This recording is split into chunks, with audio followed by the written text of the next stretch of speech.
Good morning, ma'am.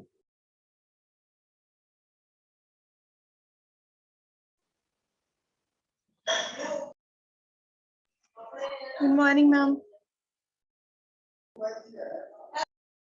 Good morning, बच्चे.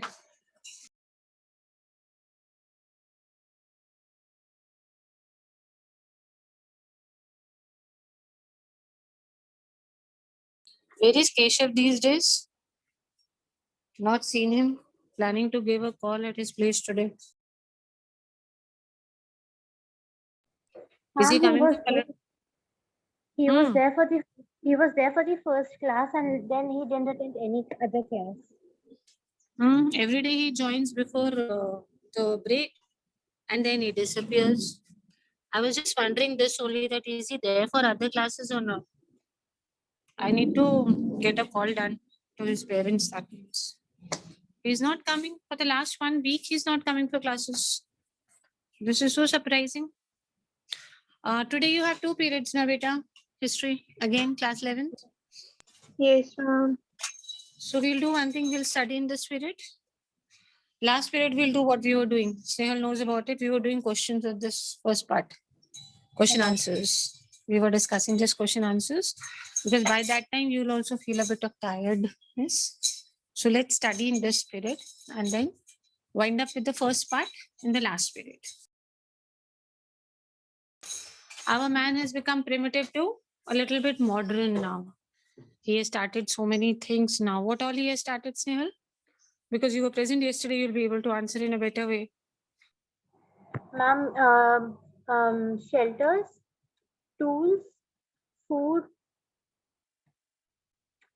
Yes, and permanent settlements. Now he has started making houses made of Mud bricks, and clay. yes, mud bricks, clay, stones. So when few houses together, small settlement, what do we call it as? Villages. Villages. And if many houses together, a bigger settlement, what do we call? Cities. Cities. Okay, Anushri? Many houses together, the number of people staying together is more, it's a city.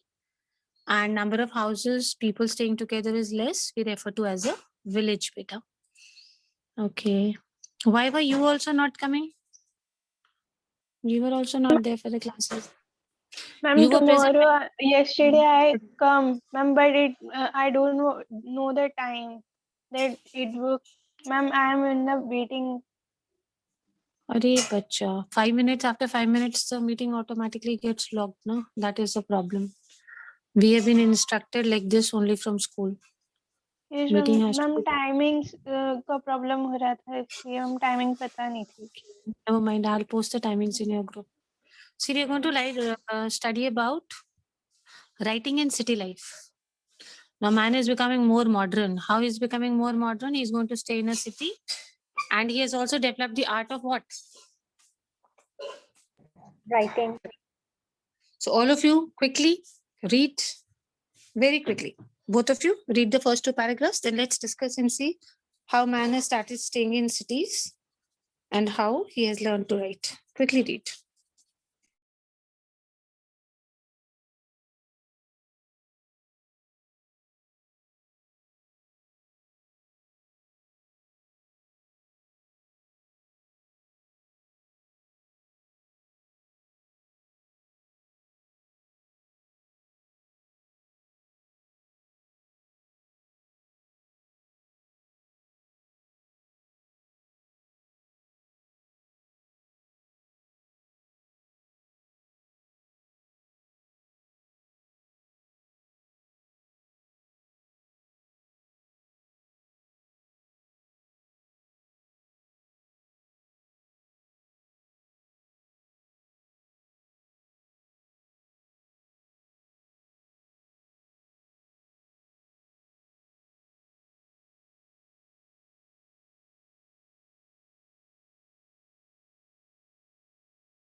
Ma'am, red.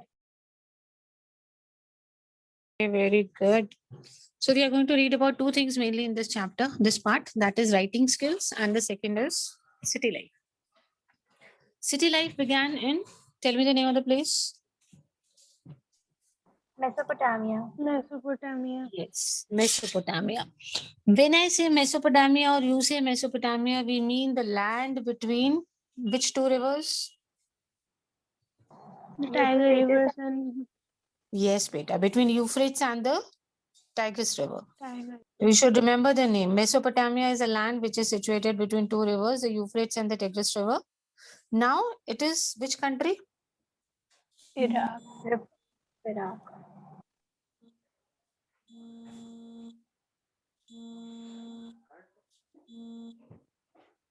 Now it is a part of which country? Republic of Iraq. Iraq. Yes, beta, it is Iraq now. So city life began in, very quickly, what is the place? Mesopotamia. Mesopotamia.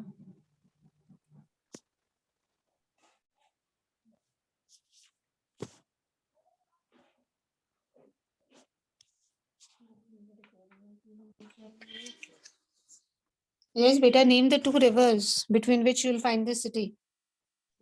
Euphrates and Tigris. Tiger rivers. Now which country? Iraq. Republic of Iraq. Mesopotamian civilization is known for its prosperity, city life, voluminous and rich literature, mathematics, astronomy. See, beta, they were so developed. That city was so developed. Prosperity means it. The people were very rich, very prosperous. They have voluminous and rich literature. Voluminous means a lot of, bahut sara, and very rich literature. They've got mathematics. We can make out from the books that they knew, they had knowledge about maths, astronomy, everything. The Mesopotamian writing system and literature spread to the eastern Mediterranean, the northern Syria, the Turkey after 2000 BC, so that the kingdoms of the entire region were writing to one another and to the Pharaoh of Egypt in the language and script of Mesopotamia. Earlier, who started was Mesopotamians. Then the script writing style, just remember this much, no need to learn the names of all the places in the countries. The script writing style spread to all the neighboring areas like Turkey, Syria, and all.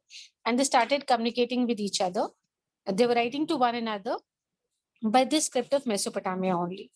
So we are going to see whether there is a connection between city life and writing. Okay, what are we going to see? That is there any connection between the life of a city and writing skills? In the beginning of the recorded history, the land, mainly the urbanized south, was called as Sumer and Akkad.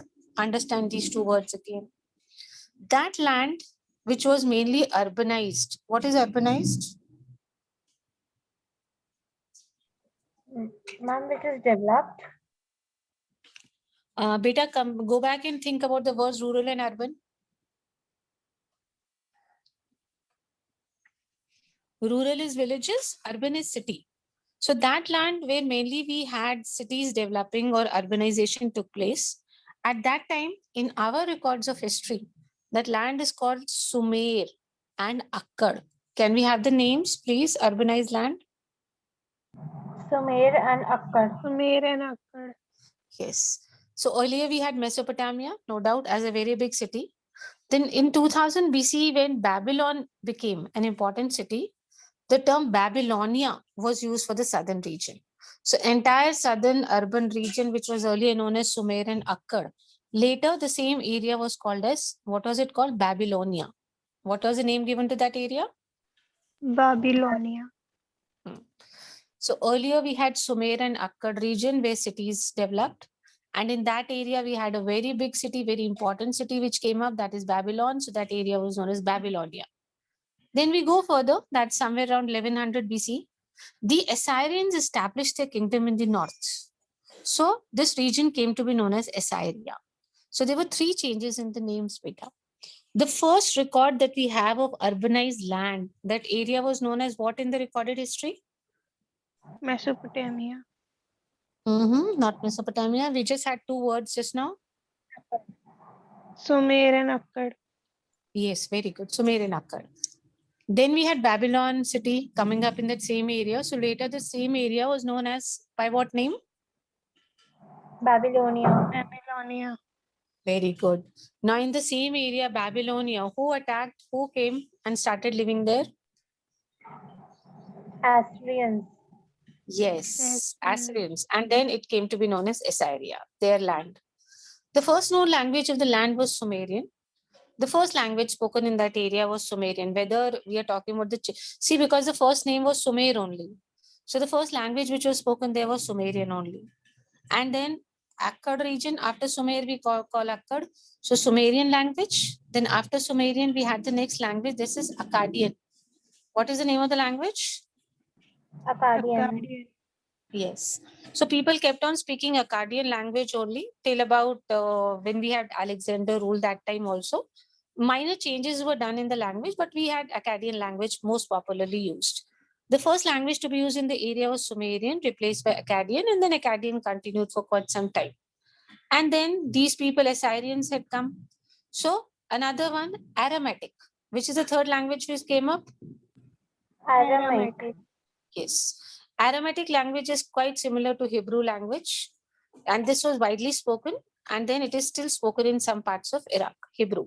So we are going to, in this paragraph, we have to remember two things: change in the name of the urban areas and the change in the languages, the transformation in the languages. Chaliye, revise with me, both of you, very quickly. The first patch of urbanized land, what was it called as? Two patches we had. Sumer and Akkad. Very good. So later, after a few years, quite some 1,000 years, we had a very famous city there. What big city was it? Babylonia. Babylon. Babylon. So we had Babylon. Babylonia. Very good. That area was called Babylonia. Then who came and attacked that place and stayed there? Assyrians.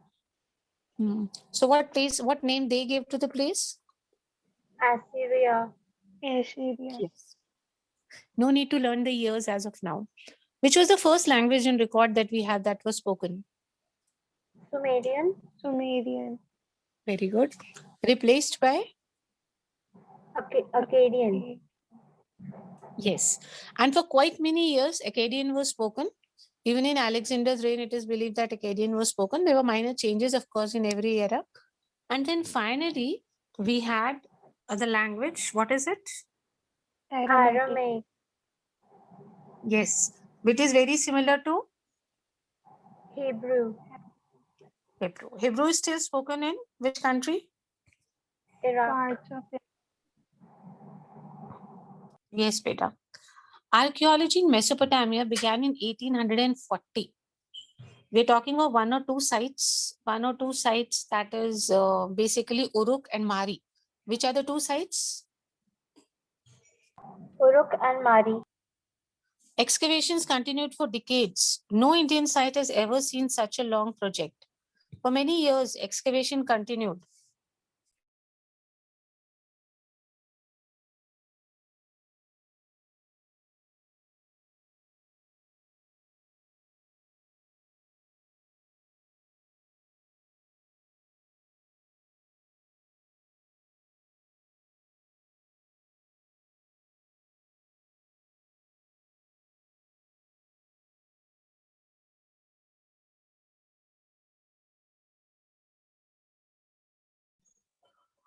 Okay, these two places, beta, Uruk and Mari. Uruk and Mari, excavation continued for many, many years. Why do you think for so many years excavation must have continued there?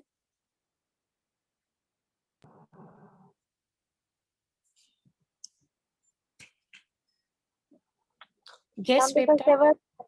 there were many artifacts and evidences that were found. Exactly, very good. Supposing there's an excavation and they don't find anything for 1 year, they will obviously not continue. But if they keep on finding some artifacts, the excavation will continue.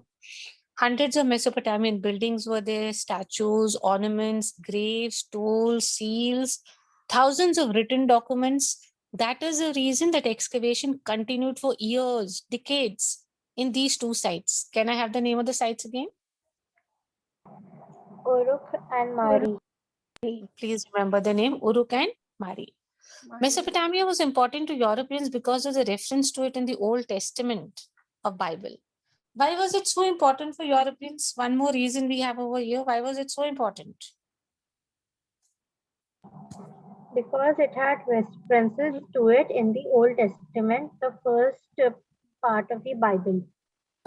For example, we have the book of Genesis of the Old Testament refers to, there is a word Shimar, which these Europeans believe it actually means Sumer, as a land of brick-built cities. What does the word Sumer literally mean? Land of brick-built cities. So there is a word which comes in the First Testament of Bible, Shimmer, Shimar. Europeans believe that the Shimmer is actually Sumer. So God is talking about Mesopotamia. That is why they have a lot of belief in this area, Mesopotamia. Travelers and scholars of Europe looked at Mesopotamia as a kind of ancestral land.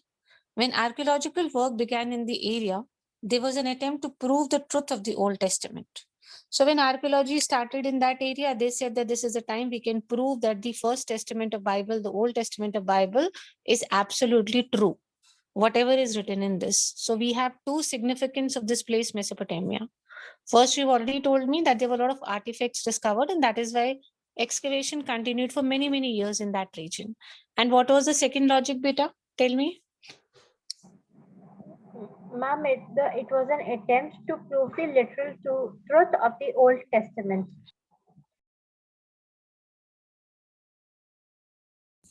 What is the word which comes in the First Testament of Bible, which resembles the Mesopotamian city? Shemer. Very good. They say Shemer is actually what word? Sumer, a land Yes, brick-built. Sumer. And Sumer word means, what is the literal meaning of the word Sumer? A land of brick-built cities. So we are talking about one of the biggest cities where we have records, we have artifacts, we have a lot of evidence that yes, we did have a very nice, a prosperous city. Which city? Mesopotamia. Mesopotamia. Between which rivers? Euphrates and Tigris. Okay, fine. Now we say that it in records of history, this first land that we had was known as what? Sumer and Akkad. Very good. Then later we had which city developing there? Babylon. Yes, that is why that area was known as? Babylonia. Babylonia. Yes, it was known as Babylonia. Later, what was the name given? Assyrian. Assyria. Yes, beta. Because who had come, attacked and started staying there? Because of this name was given? Assyrian. Yes, bache. Okay, now very quickly tell me one thing. What were the languages, basic language changes that you've seen? First, Sumerian.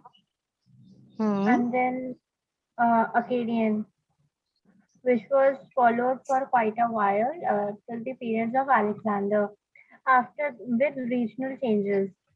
Then Aramaic also came, and then Aramaic was similar to Hebrew, which is still spoken in some parts of Iraq.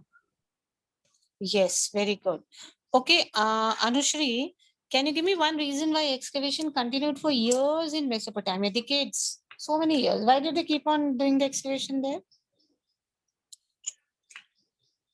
Ma'am, because ma'am, they have the evidence of archaeologists. And second Archaeologists have reason, very good, Anushri. Second reason, Snehal? Ma'am, it was an attempt to prove the literal truth of the Old Testament. What logic were they using to prove that yes, this is there in the Bible First Testament? What logic they had, beta?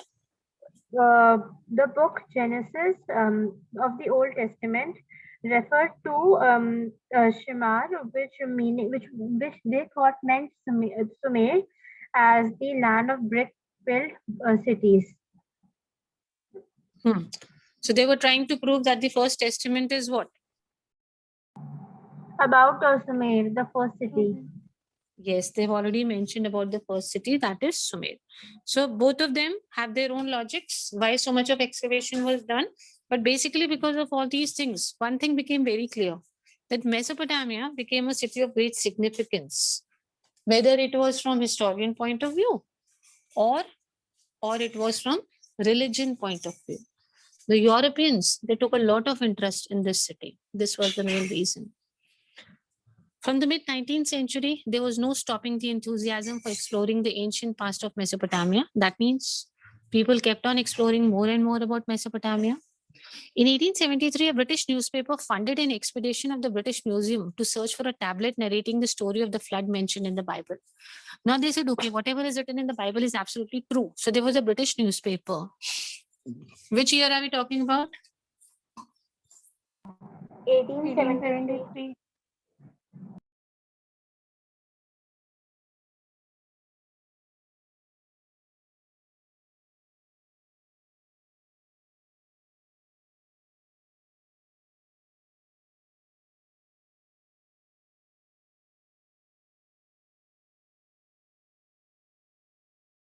Okay, fine. Now they gave money. This British newspaper, they gave a lot of money to British Museum. They said, okay, make a team of yours and go and study, find out the evidence of the story of the flood which is mentioned in the Bible. In the Bible, some stories mentioned about floods which came.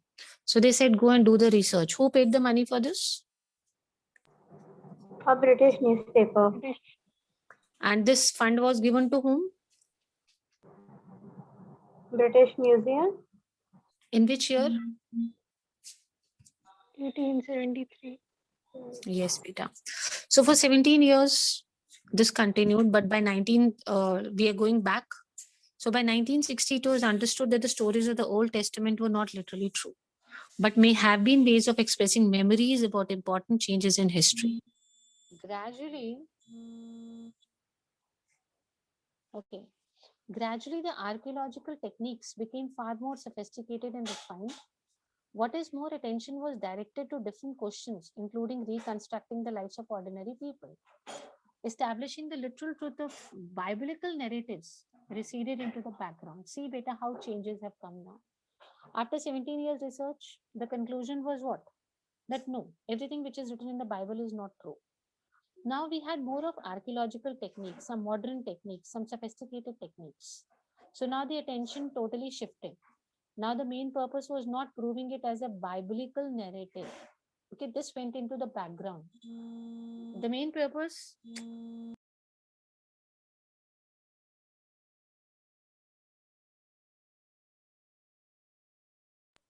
So this went into the background means this did not have any importance. Now nobody was trying to find out that whether it is related to the Bible or not. Mainly the focus was on asking questions.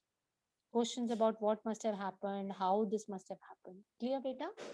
Earlier, first proof they got of that place Sumer, so they thought everything which is written in the Bible will find there. So a lot of research was done and it was found that this is not true. So it shifted. This thought, this theory went into the background that yes, we need to research about the Bible. This was no longer applicable.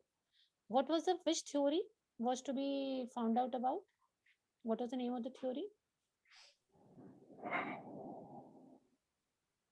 Tell me which theory was it? Yes, flood theory. What is this? Story of Flood flood. theory. What they wanted to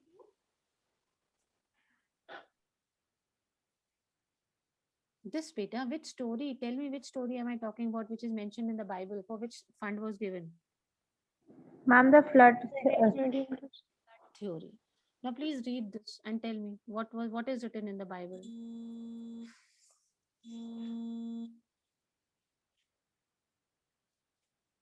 Read quickly what is written in the Bible about these floods, which they were trying to prove.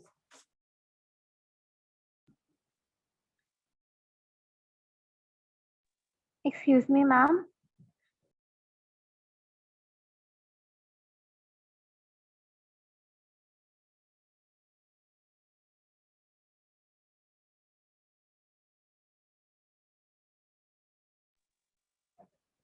Excuse me, ma'am.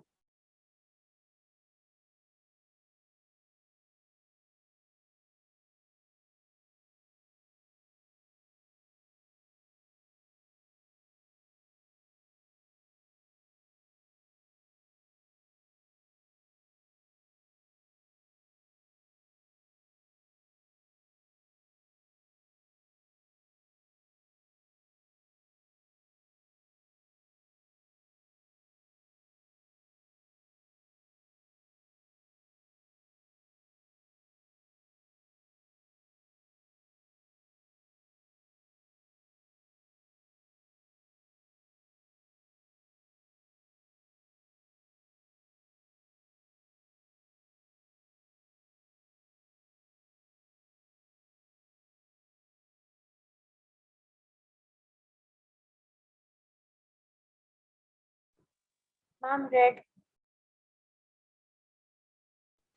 Red.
Okay, now tell me one by one. What was the story of floods? The story of God. the flood.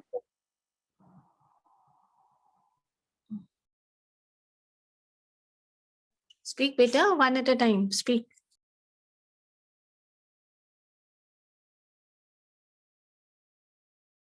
Both of you were speaking together. Now nobody is speaking, huh? According to the Bible, the flood was the flood was meant to destroy all the life on people, मतलब earth, on the life on earth. However, they imagine that God chose a man. Yes, beta. They imagine that God chose a man, Noah, Hmm. to ensure that the life would continue after the flood. Life can continue. Mhm. Noah built a huge boat. They built a huge boat, an ark. They called an ark. Continue. They called an ark. He took a pair of each of the all all known species of animals and birds on the boards and ark. Boards the ark, Hmm. which survived the flood.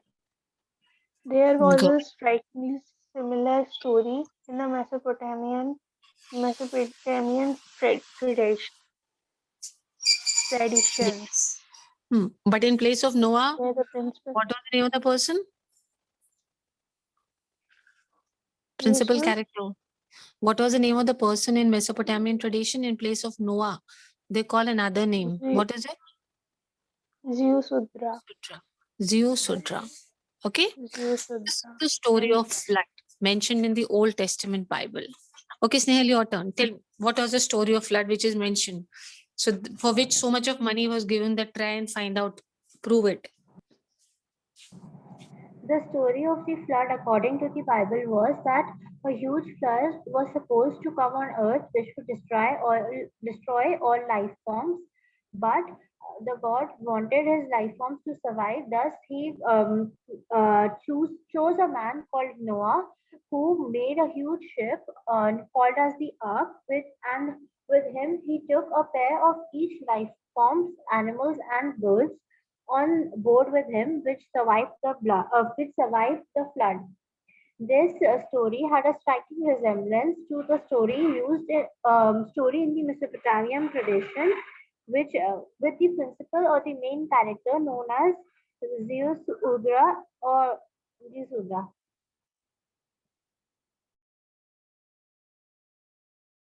So that is why, there was a lot of resemblance in the story which came from Mesopotamia.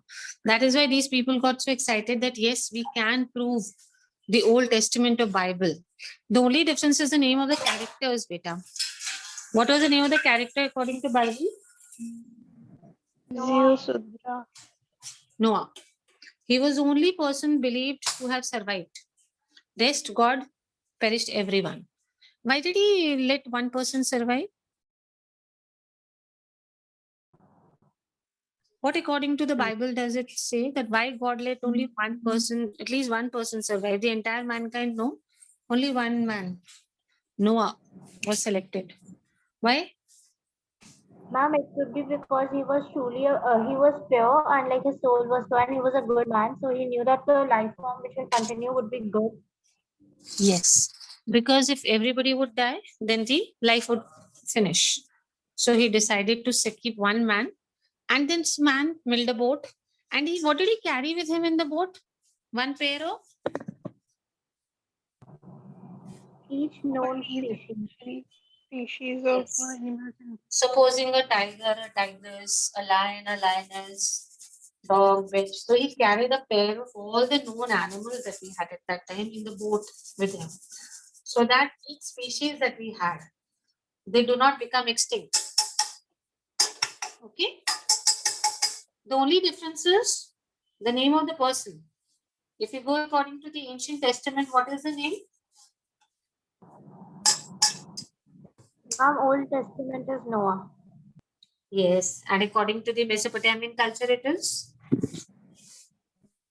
Zeus Udra. Yes, beta. So you see, there's quite a lot of resemblance between both of them. Now let's go see. Excuse me, ma'am. See this figure? Yes, beta. Ma'am, were these cities like Sumer and Akkad all in Mesopotamia or they were different cities? Beta, they are different. The first one we talked about was Mesopotamia. This we are talking about is the Babylon area. I want you to see this figure. Please see this. Yes, ma'am. Mediterranean Sea, Black Sea, Syria, Lebanon. If you can see those sites which we named just now, I'll just explain it to you. This location, if you're able to read this, you'll be able to locate it easily. Just read about the geographical location of Mesopotamia. Let's read.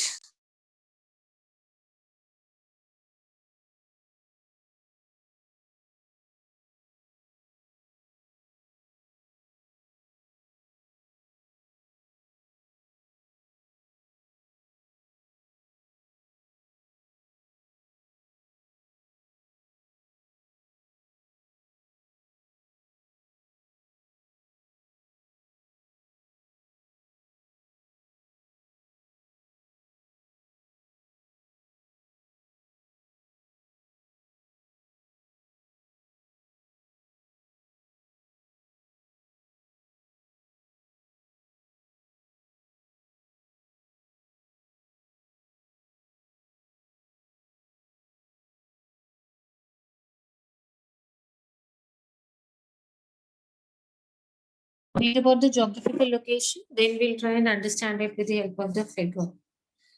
We just said now Mesopotamia is modern which country? We just talked about the name. Iraq. Yes, Peter. So when I say Mesopotamia, we're talking about the modern Iraq. Iraq is a land of diverse environments. If you go toward the northwest, then you have green undulating plants, plants which never dry or never die off. Which part? The northeast part. Gradually rising to tree-covered mountains, ranges, clear streams, wildflowers, enough rainfall to grow crops. So this rich greenery area, lot of mountains, lot of crops in this. This is which region of Iraq? Northeast. Yes, beta. It is the northeast area. Agriculture here began somewhere between 7000 to 6000 BC. In the north, there is a stretch of upland which is called as steppe. Steeps. You heard about these grasslands in geography? I think you must have done in 9th, 10th a bit. Savannas and steppes, have you done? Yes, ma'am. Dominant man. What do you mean by upland? Mountainous areas, mountains. Yes. Yes. So this is not towards the northeast. We are talking towards the north now. Northeast, so we already did. We had big trees, agriculture flourishing. But in the northern area, we had upland region.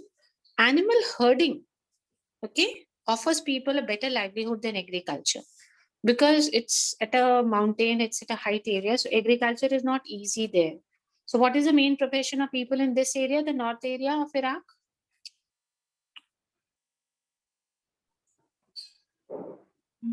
Animal herding. Yes, beta, animal breeding. So after the rains, the sheep and the goats, they feed on the grasses and the low shrubs that grow there. So only we have shrubs there. So we have just discussed two parts, the northeast and the north. Before I go on to the east part, first let me revise this with you. Lot of diversity we have when we talk about Iraq. Tell me, describe the northeast part of Iraq.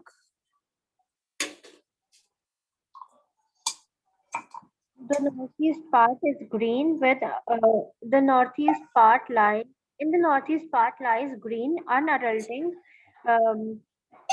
plains which gradually rise to tree-covered mountain ranges with clear streams and wildflowers, with enough rainfall to grow crops.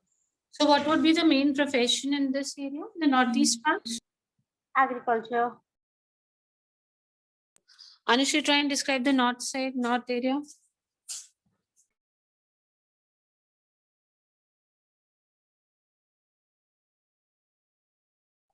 Ma'am, in the north,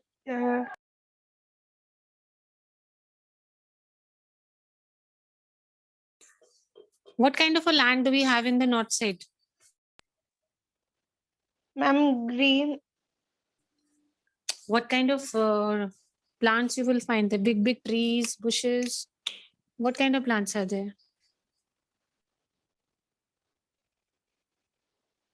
ma'am, the trees are covered with mountains, mountain ranges. It is in highland area. rising Very to- good, good. So what is the major profession in this area, the north side of Iraq? Agriculture.